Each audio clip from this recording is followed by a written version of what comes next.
This podcast interview took place before the current New South Wales lockdown conditions. You're listening to Developmental, Property and the Mind podcast, where development industry insight meet mindset with Trafalgar CEO Joe Aboud. Join one of the property industry's most free thinkers as he explores the path to success and contentment. Hi and welcome Anne O'Donoghue from Immigration Lawyers on the show today. Welcome, Anne. Lovely to be here today, Joe. And I've had first-hand experience of how amazing you are at your job, and I'm excited to hear more about what you do and what we need to know about immigration and how critical it is for so many people in so many ways. For those listening who might not know, can you tell us a little bit about what your job entails on a day-to-day basis? Well, working in the immigration space is very challenging and very interesting. And we are, after all, Australia is an immigration nation. And with the Treasurer's budget last night, I think immigration is going to play a big part in our economic recovery. I'm an accredited specialist immigration lawyer. I've been practicing for over 28 years. I'm affiliated with the IBA. I speak internationally on immigration issues and on human rights issues, and we have a very strong corporate immigration practice. IBA standing for? International Bar Association. And you were the chair, I believe. For 2 years I was the co-chair of the Immigration and Nationality Committee. This year I'm the immediate past chair, but I hold positions in the Law Council of Australia on the executive of the International Law section. So I'm very immigration and human rights orientated. Focused. That's yes. The word. Okay. So take us back a little bit earlier than that, right? So where did you grow up? I grew up in Melbourne.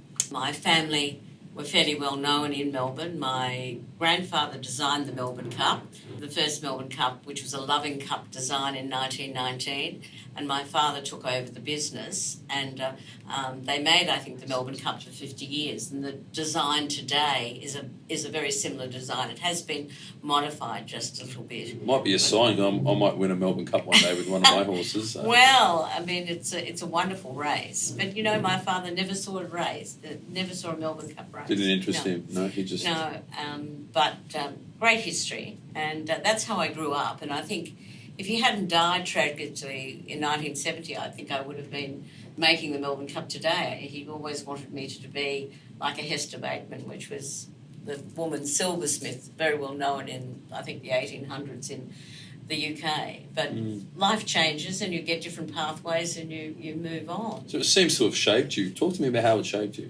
It was fascinating growing up in Melbourne at that stage, because I remember the opening of the National Gallery in Victoria. They had beautiful candelabras which were a gift by Queen Victoria to Lord Melbourne. And I remember going to my father's factory and he was refurbishing them for that particular opening of the National Gallery in Victoria.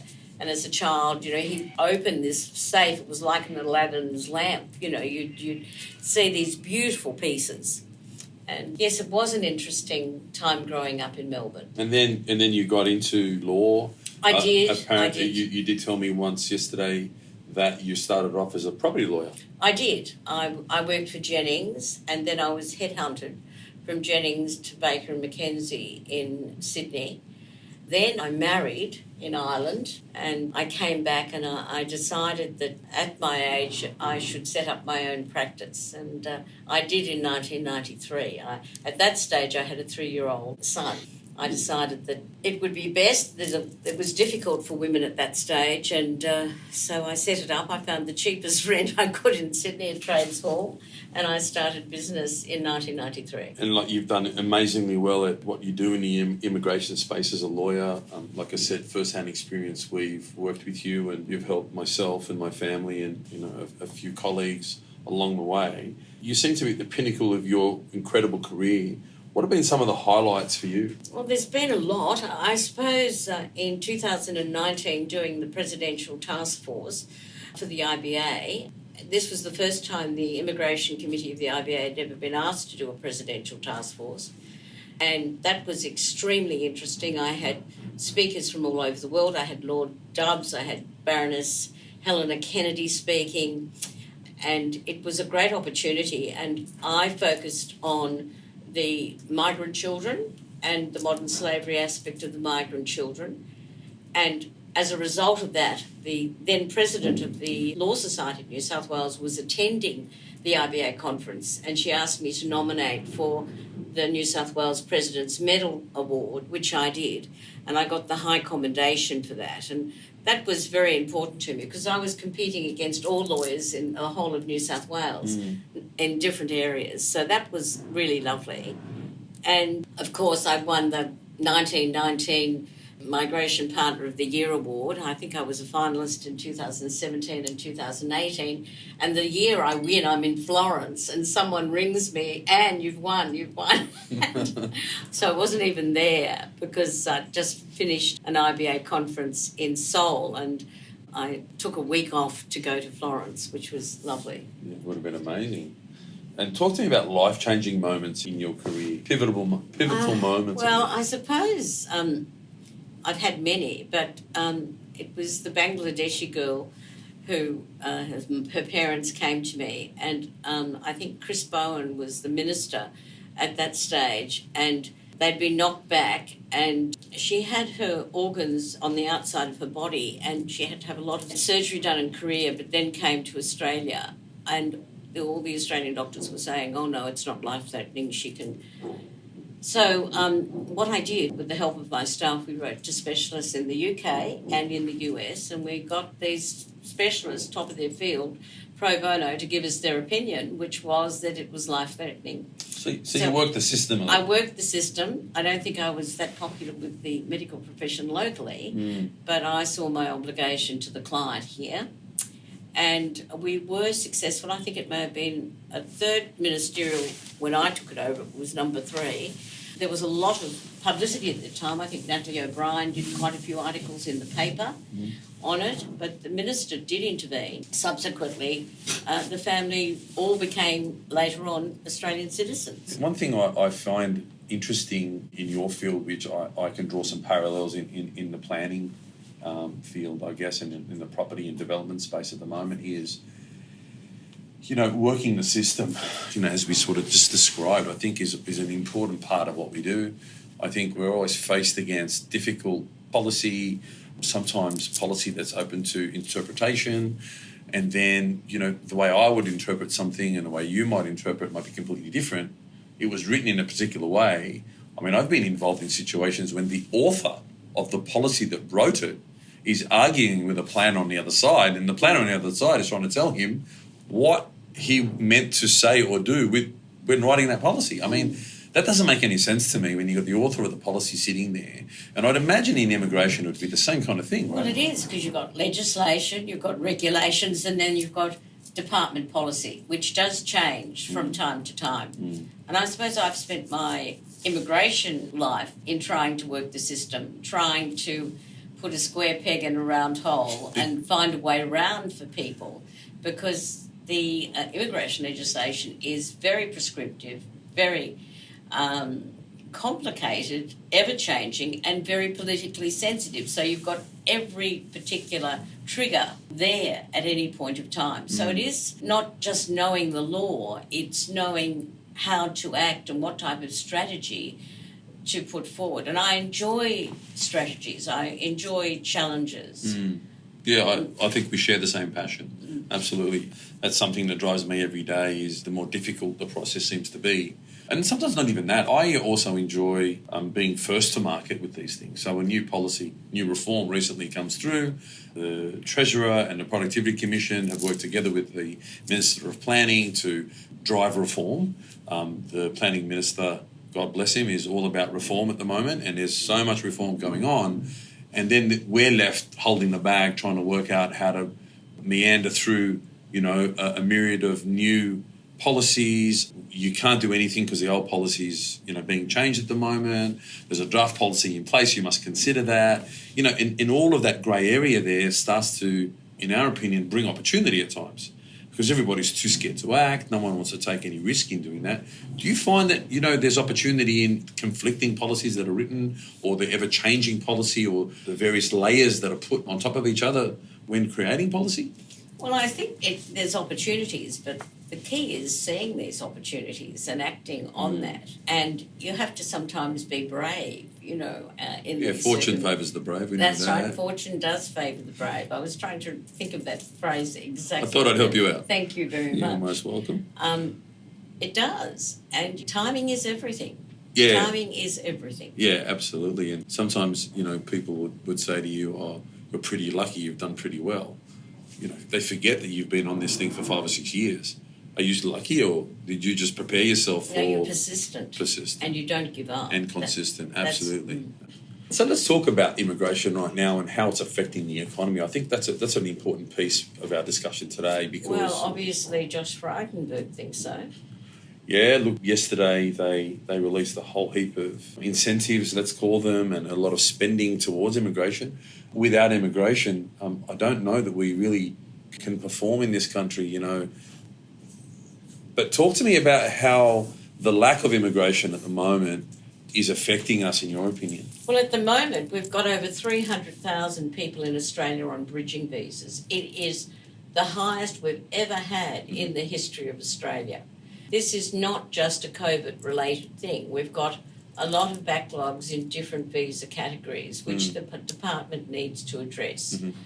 Because really you want your visa processing system to be as cost efficient as possible. Because justice delayed is justice denied. I mean, you either meet the criteria or you don't, but if you've got people here on a long period of time, then I don't think that's a good thing, because people that are suitable and meet the criteria should be able to have their applications resolved. We've also got the issue with a lot of Australians being outside the country trying to get them in at the moment, which has been quite political at this time.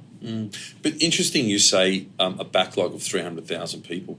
We've probably got 300,000 applications in backlog through the planning system. Well, these are people on bridging visas. No, I'm talking about a backlog as such, because, there's this other parallel that we've got a backlog of applications. You guys have got a backlog of bridging visas that are there that need to be processed, right?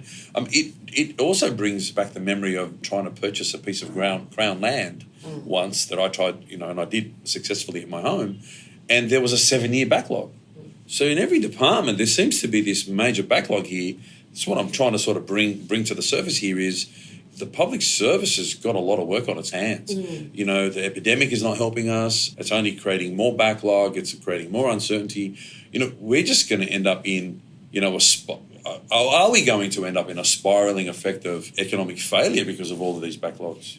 Well, I'm not as pessimistic as that. I don't think you can blame everything on COVID. I think there was an underlying problem with the backlog before we had Prior COVID. And pre-COVID. Okay. And now it's got worse.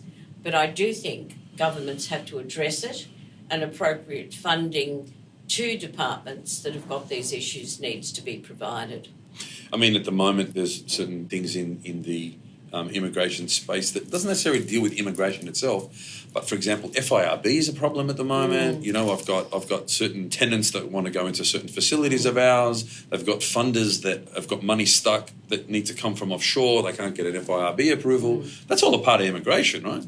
Well, it is. I mean, the Foreign Investment Review Board looks at overseas funds very, very carefully, and they are scrutinised. And of course, the new legislation with the foreign investment, and of course China is very sensitive at the moment.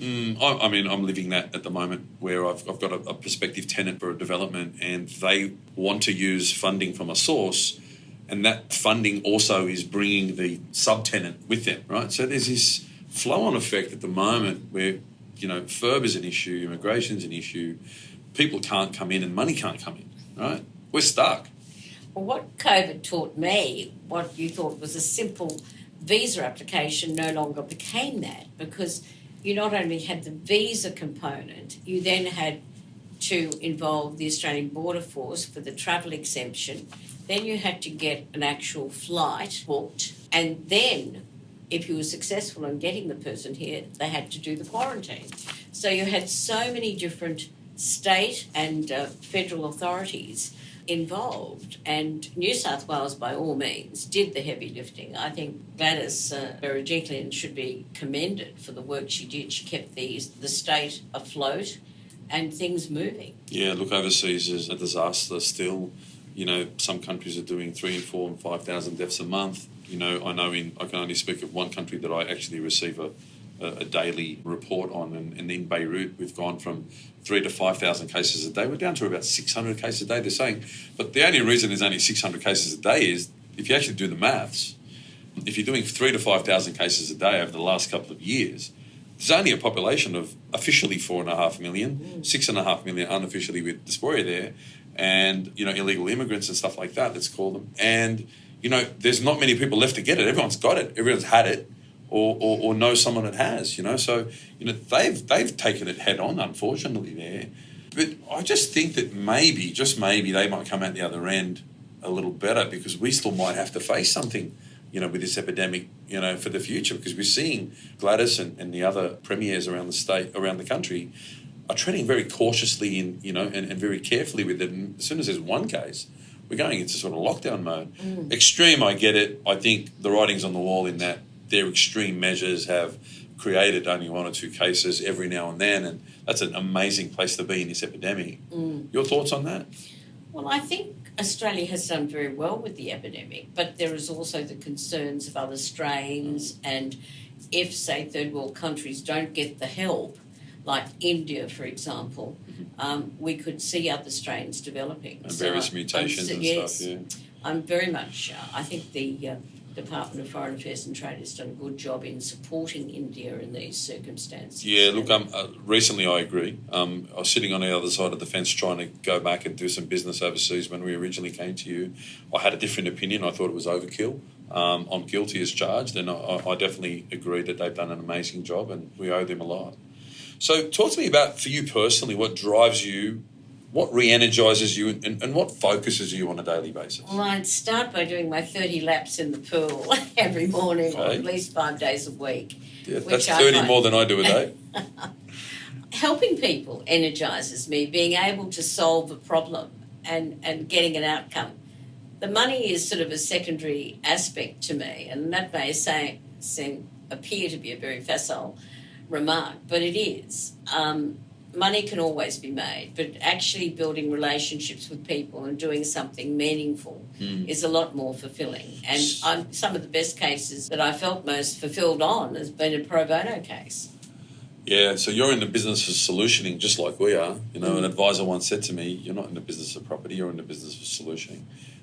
We look for issues and problems and try and resolve them, and so do you, I guess. I do, and that's what gives me satisfaction in being able to solve. The more difficult it is, sometimes you feel like tearing your hair out, but the more difficult the problem, the bigger the drive? Yes.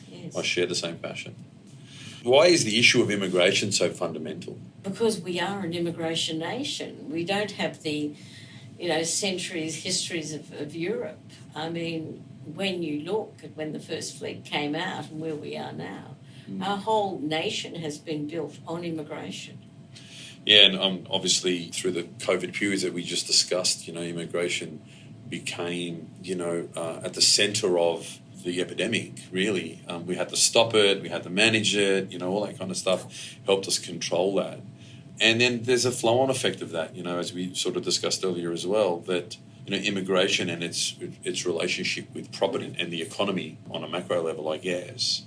What do people who work in the industry need to understand most? Well, I suppose they need to understand, say if they've got a major project, and we've assisted companies in New South Wales with major projects, if they're trying to bring in really key workers. We had a substantial project we assisted in Parramatta, and I think there was going to be a loss of, say, 20 million if they could not bring in these key workers from Germany, which had expertise. In installing and operating lifts, lift cores, is that correct? A very complex car park system, which was integral. Okay. And we were successful in getting those through. But even if you're going through a pandemic, the state still needs to operate, or at least we've got to thank Gladys for that, and projects need to continue. But there were just a lot of extra roadblocks that you had to get through in order to achieve that. And a lot of unforeseen roadblocks? Or were you kind of expecting? I suppose each time we picked up the phone, we'd get a different type of scenario of what they needed. and then we would look. But it wasn't just a simple matter of saying there's a certain criteria you had to fulfill. And often you'd have to get input from the particular state affected, although it was federal legislation, to show the importance of this project to this particular state. So there were a lot of factors that you had to transverse, and sometimes you had to work with third parties to assist you in those matters. So with the current approach to immigration and the changing nature of the property industry, how do you see this affecting the property industry? Are you saying in terms of development or workers or? So the current approach to immigration itself is constantly changing, right? Whether it's COVID, whether it's FIRB issues, whether it's various trigger points through the immigration process and I guess legislations and policies that are written there. How do you think this is affecting the property industry? Well, I think if they can't get the right mix of people that they need for projects and investment that they need for projects, I see that as a definite problem. And I think property developers need to be putting their case to the relevant federal government, FIRB, like Treasurer. Immigration really relies very much on FIRB approvals in relation to this. What about specialised labour? What about specialised skills?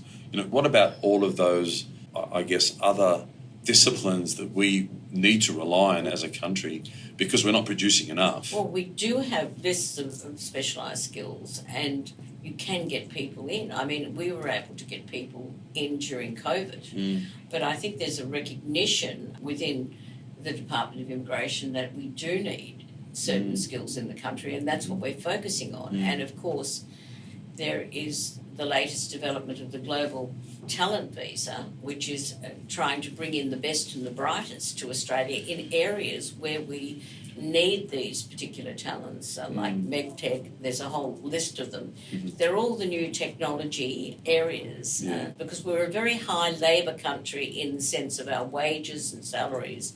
So we really need to be very technically savvy to be competitive. Yeah, look, I think the rate of technology is so fast at the moment that, we're kind of being left behind in a way if we compare ourselves to some of the other places in the world that have been so more tech savvy, let's call them, in their approach to, the way they do things. I mean, have a look at the UAE at the moment. If you go into Dubai, they are so tech savvy there right now. They are so cutting edge. They've got drones that are taxis and driverless taxis and all sorts of stuff going on in that place. They're leading the world by example. They're at the forefront of technology. They're spending, trillions of dollars in that space to become world leaders in that. And, we all know they're running out of resources. Their resources won't last forever. And they cleverly, I think 20, 25, 30 odd years ago, started this journey into developing something new. And they're at the forefront of immigration. They've got a leading airport that is second to none in the world right now. I think the only one newer than their airport is Turkey, right? And they've become the UAE of that part of Europe, right? Clever from Turkey's perspective, but they've got all sorts of their own problems at the moment, I'm hearing, politically. So, technologies are definitely an important part of evolution, a part of growth there. And funny enough, immigration ties into that again, right? Well, it does. I mean, I think this is why the global talent visa is wanting to concentrate very much on ag tech, med tech, fintech, all these types of issues, which I think is important. Personally, I think the global talent initiative is a great idea, and why shouldn't we be bringing in the best and the brightest to the country? That's an amazing initiative from our government. Australia's been a part of that. I remember back in the day when I was doing a lot of architecture, we tried to do some work with China, and we were trying to sort of enter the Chinese market, and Australia gave us some subsidies or some money to encourage us to do business with them, and went and done some courses in Melbourne at the Institute of Architects in Melbourne, and did a course, a 2-day course on Guanxi culture, and many layers of negotiation that the Chinese are really, really good at. They've got a refined ability to negotiate. That's just one of their key abilities. They do. An amazing conversation so far today. Is there anything else you want to cover on? Our immigration policy prior to COVID was very skilled focus, skills that we needed. COVID came as an interruption to that, and our borders were closed. Our borders have been closed basically since COVID started. And it was only under exceptional circumstances we could get people into the country for short-term work for critical infrastructure operations or on compassionate grounds.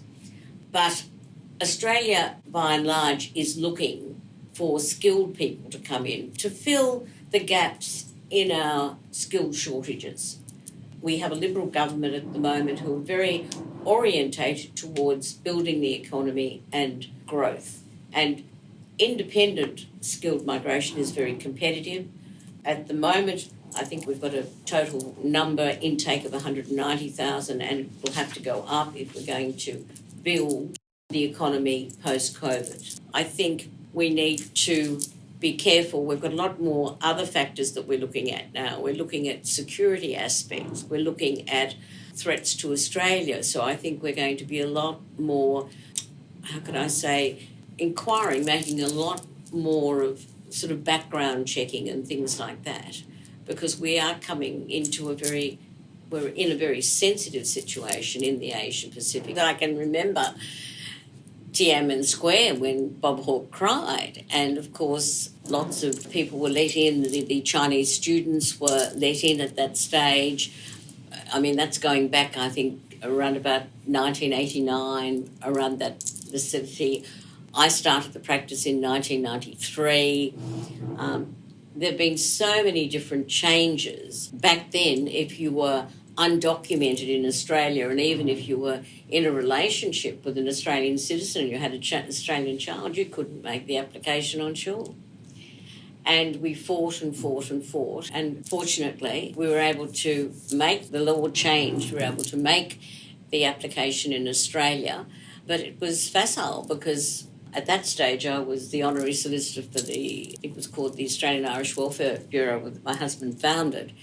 And we had so many Irish people that had children here, they had to go back and make the application, which seemed... So, lo and behold, Schedule 3 came in and partners could make the application in Australia without having to go back if they could satisfy the compelling circumstances. And we've gone through a whole lot of different forms of Schedule 3 over the years, but it was a very important thing to be able to make the application, and there was a Section 48 waiver associated with that. So that did make a big difference to a lot of people's lives. What was the rationale behind not letting them be on shore? If you were here unlawfully, you just couldn't, and you had to go home and you had to waive the re-entry ban. And it was a mess. It was a mess. So that Schedule 3 legislation was very, very important. So it was just a matter of there was an existing policy and nobody had the ability to change it, rather than a logical approach to dealing with it. Well, Is that right? I think if it wasn't for the media at that stage, because at that stage there was a person pretending to be a migration agent who was focusing on the Irish community and taking money that they could do these applications when they couldn't. So then I came into it, saw all these people that had been put in this situation. A lot of them were unlawful. Some had children here, some were in established relationships. And they had to go home and be brought back. And that was terribly traumatic for families in these. We look back now and we think, you couldn't believe that this would be happening, but it did happen.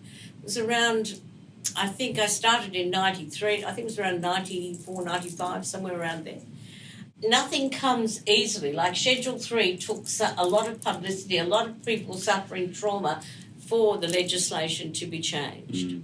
Very similar to the reforms that we're going through. We've been fighting for planning reforms for 25 years, right? You know, there's the most convoluted planning system in the world, you know, and it's taken many years. Personally, you know, there was some fairly good opportunities with the conflicting policies that were there, the state versus local policies, and you know, we worked with those over the years to achieve some pretty good outcomes. And that's the kind of opportunity I was talking about. But look, absolutely, the EU, it's only just of late that they're doing all of these reforms, and they're doing a lot of them. And there's so many reforms happening this year. This is the year of reform. Well, it could be counterproductive, though, in the meantime, Well, I suppose they need the revenue and they need to kickstart the economy. I mean, if you listen to the budget last night, there's a big debt. I know it all sounds good where we're moving and we've done better than expected, but we have a huge debt to pay back. As we recently said to the Treasurer, the State Treasurer, to Dominic Perrottet, there needs to be a cultural change in this country to see a real difference in the economy. Because the problem you've got is everybody's out there willing to do the reforms and work with the reforms, but if the processing of the applications and the attitude that's being, used with the applications doesn't change, you don't get change. You just get new reform. You get new policy. But you're not going to necessarily get more housing. I think you need cultural change, and cultural change is very hard to actually make happen. And there has to be a political willingness to do this. I agree with that, and that's the biggest challenge I think we've got in this state. I can't talk about the other states, I don't know, but in this particular state, the cultural change is the seed required to drive the correct outcomes that we need. So, Anne, in order to navigate change, what sort of mindset or skills are required in order to do so? I think patience and persistence. And if one door closes, you have to keep knocking, if not at that door, at another door. You can't be faint-hearted. You have to be persistent. And you have to work out a pathway or a strategy where you have fallback positions. And a win is a win, no matter how small. And you build on that. That's been my experience. Small wins over a long period of time. It's like a ball running down a hill. It gathers momentum, and that's what I think you need. There's no easy answer. Never. Things are usually developed over a period of time and persistence and constant lobbying and resilience. I appreciate your time, amazing work that you do in your field, and it's been a fascinating discussion, and thanks for your time today. It's been a pleasure. Thanks for listening to Developmental, Property and the Mind podcast. Stay tuned for our next episode, available wherever you get your podcasts. Or to talk to Joe, visit trafalgar.com.au. That's TRIFALGA.com.au.